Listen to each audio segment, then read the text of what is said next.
হয় বিশাল, আমি এতিয়া উপস্থিত আছো সেইখন গাঁও য'ত এজন ছাত্ৰই অতি শিক্ষাৰ্থীয়ে আমাৰ হাইস্কুল শিক্ষান্ত পৰীক্ষাত উত্তীৰ্ণ হৈছে। আমি তেখেতৰ অনুভৱ জানিবলৈ আহিছো। হয়, আমি তেখেতৰ ওপৰত উপস্থিত আছো। আপোনাৰ অনুভৱ? মোৰ অনুভৱ এইটোৱে, আৰু বেলেগ অনুভৱ নাই। এতিয়া ক'বলৈ গ'লে বহুত কথা আছে, থুলমূলকৈ কেইটামান কৈছোঁ। আজি এই পৰীক্ষাত উত্তীৰ্ণ হোৱাৰ প্ৰধান কাৰণ এই দুটাই।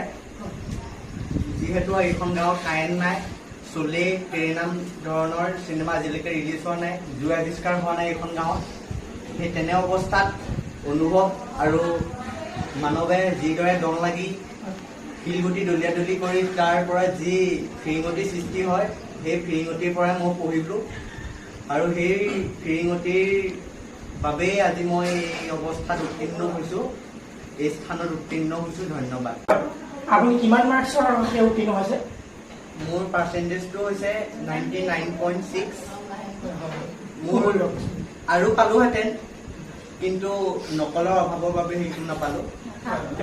হয় বিশাল, আপুনি এতিয়া দেখিলে কিমান কষ্টৰে তেওঁ ফিৰিঙতি পোহৰত অনুভৱ আৰু মানৱ বুলি কোৱা যিজন ব্যক্তি, তেওঁলোক ব্যক্তিৰ ঘৰৰ কাজিয়াৰ ফলত যি ফিৰিঙতি হয়, শিলগুটি দলিয়াদলি ফিৰিঙতি হয়, সেই ফিৰিঙতি তেওঁ পঢ়ি এই পৰীক্ষাত উত্তীৰ্ণ হৈছে। খুব সুন্দৰ ফলাফল লাভ কৰিছে। এতিয়া আমি অনুভৱৰ পৰা তেখেতৰ অনুভৱ জানিম। ঠিক আছে, অনুভৱ? হয়, মোৰ নামে অনুভৱ। আচলতে আমাৰ গাঁৱত কোনো কাৰেণ্টৰ ব্যৱস্থা নাই আৰু কোনো জুই ব্যৱস্থা নাই।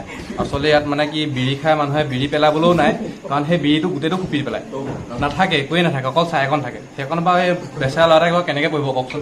সেইটো কাৰণে মানৱ মোক সহায়ক আছে। সিয়ে মই ভাবিলোঁ যে ফিৰিঙতি আৱিষ্কাৰ হ'ব, সেইটো কাৰণে ইয়ে মই দল লাগিলোঁ। খুব দল লগাৰ ফলত ইটা শিলগুটি যিমান যত বস্তু আছে চব দলিয়াব ধৰিলোঁ। তাৰ ফলতে ফিৰিঙতি আৱিষ্কাৰ হ'ল। তাৰ ফলত ল'ৰাটো বহুত কষ্ট কৰি পঢ়িলে, ভাল লাগিছে। আপোনাৰ ভৱিষ্যত পৰিকল্পনা? ভৱিষ্যত ক'বলৈ গ'লে ভৱিষ্যত মোৰ পিছফালে থকা বাইকৰ ৰংটোৱেই, কিন্তু মই তথাপিও আগুৱাই যাম, তাৰে কামনাত মই আগবাঢ়িছোঁ। তেখেতে ভৱিষ্যত অন্ধকাৰ বুলি ভাবিও তেখেতে আগুৱাই যোৱাৰ এটা পৰিকল্পনা কৰিছে। আমি সদায় তেখেতৰ লগত আছো। আমি আমাৰ পৰিয়ালবৰ্গই, আমাৰ এই নিউজ চেনেলৰ পৰিয়ালবৰ্গ আমি সদায় তেখেতৰ সৈতে থিয় দিম। আমি তাকে কৈ কেমেৰামেন বিশালৰ সৈতে মই বিৰাজ কুমাৰ নেওগ লাইভৰ পৰা বিদায়।